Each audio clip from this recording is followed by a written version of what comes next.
Você já parou para pensar em como a esperança é uma das maiores forças que sustentam a alma humana? É a âncora invisível que nos impede de naufragar nos oceanos da vida. É a faísca que brilha no fim do túnel mais escuro. A Bíblia, esse livro milenar, está repleta de histórias que não são apenas relatos do passado, mas faróis de luz para o nosso presente. Elas nos mostram que, mesmo em meio à dor mais profunda, à perda mais devastadora e à escuridão mais avassaladora, há sempre uma promessa de luz, uma semente de esperança plantada por Deus. Hoje, nosso convite é para uma jornada. Vamos caminhar juntos por esses relatos, desvendando o poder da esperança e como ela pode transformar completamente a nossa vida, não como um sentimento vago e incerto, mas como uma convicção sólida e inabalável. Para começar, mergulhemos no livro de Jeremias, capítulo 29, verso 11. Essas são palavras de um Deus que se importa, que fala ao seu povo em um momento de desespero.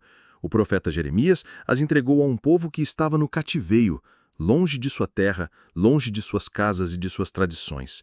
Eles estavam sofrendo, humilhados, com o coração partido, questionando se Deus os havia abandonado. E é nesse contexto de total escuridão que a luz da esperança irrompe. Porque eu bem sei os pensamentos que tenho a vosso respeito, diz o Senhor, pensamentos de paz e não de mal, para vos dar o fim que esperais. Que promessa extraordinária! Mesmo quando tudo parecia perdido, Deus lembrava: o futuro de vocês ainda está em minhas mãos. Eu não os abandonei. Meu plano para a sua vida é de paz, de plenitude, de um futuro radiante e não de destruição. A esperança aqui não é apenas um desejo. É a certeza de que, mesmo quando a nossa visão é limitada e não conseguimos ver saída, existe um propósito maior e um plano perfeito sendo construído. Para entender isso em um nível ainda mais profundo, pense na história de Jó. A jornada dele é talvez a mais desafiadora da Bíblia. Ele não perdeu apenas bens materiais, ele perdeu tudo. A família, a saúde, o respeito e a companhia de amigos que, em vez de o confortarem, o acusaram. Ele estava no fundo do poço, coberto de chagas, mas em meio a esse caos inimaginável, ele declarou: eu sei que o meu Redentor vive e que, por fim, se levantará sobre a terra. Jó olhou para além de sua dor presente. Ele não negou seu sofrimento, mas sua esperança não estava ancorada às circunstâncias. Ela estava firmada em um Deus eterno, em um Redentor que vive. Esse é o tipo de esperança que transcende a dor do presente, porque olha para algo eterno, para uma realidade que supera a temporalidade da vida aqui. Se olharmos para o Novo Testamento, o apóstolo Paulo, que enfrentou naufrágios, prisões e incontáveis perigos, escreve em Romanos, capítulo 5, versos 3 e 4.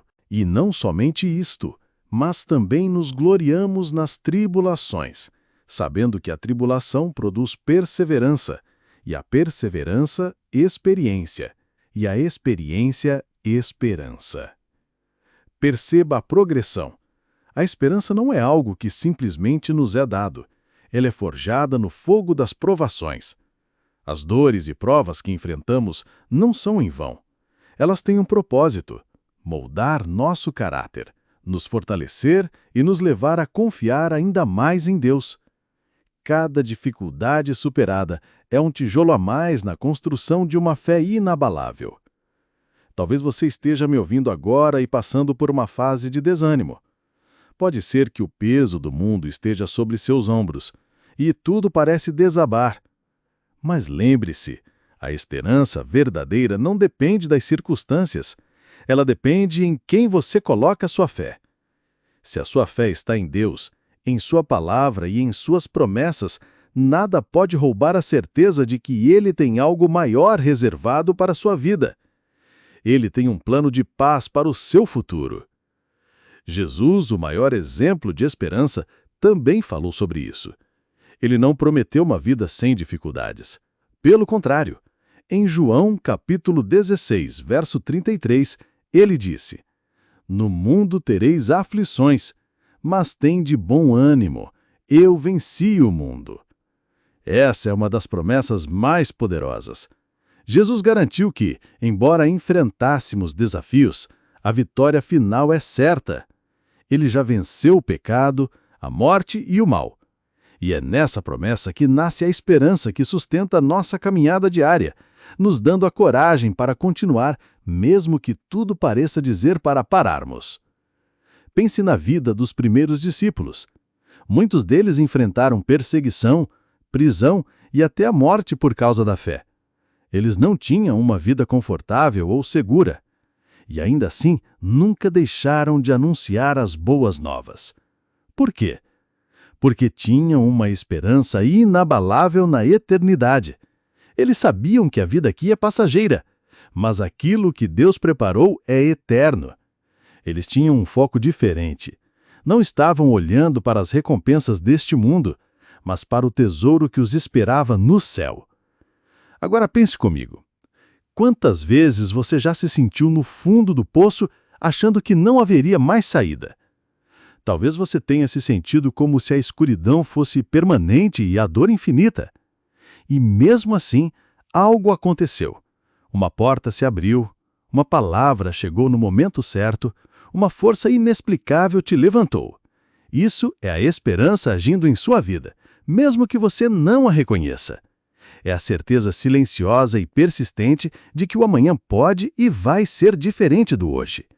O salmista, em meio à sua própria angústia, no Salmo 42, verso 11, escreve: Por que estás abatida, ó minha alma, e por que te perturbas dentro de mim? Espera em Deus, pois ainda o louvarei. Note a profundidade dessas palavras. Até os homens de Deus que tinham uma fé inabalável tiveram momentos de angústia. A diferença é que, em meio à dor, eles conversavam com a sua alma, lembrando-a da verdade. Não se esqueça, há esperança, há um Deus cuidando de tudo, e o motivo para louvá-lo ainda existe. É por isso que precisamos cultivar a esperança como quem protege uma chama preciosa em meio a uma ventania. Muitas vezes o mundo tentará apagá-la. As notícias ruins, os fracassos, as decepções e as palavras negativas podem parecer um vento forte. Mas se a chama da esperança estiver firme, alimentada pela palavra de Deus, nada será capaz de destruir a fé que nos move. Então, meu convite para você hoje é simples, mas vital. Não desista. Não permita que as dificuldades do presente, por mais pesadas que sejam, roubem a esperança do seu futuro. Deus continua no controle e Ele não falha. Ele é o mesmo ontem, hoje e para sempre. Sua fidelidade é a garantia da nossa esperança. E para encerrar, eu quero que você grave essa promessa em seu coração e a faça sua. Ela está em Usaías, capítulo 40, verso 31.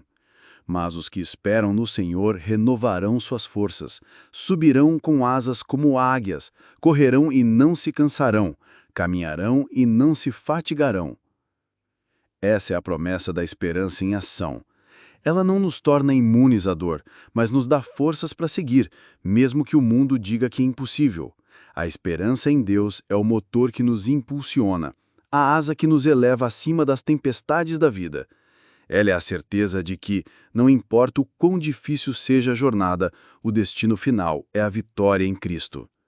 Se essa mensagem tocou seu coração, compartilhe com alguém que precisa ouvir isso hoje e também não se esqueça de deixar o seu like e inscrever-se no nosso canal Farol da Fé. E lembre-se, nunca perca a esperança, porque ela é o fio invisível que conecta você ao propósito eterno de Deus e à promessa de um futuro que já está nas mãos do nosso Pai.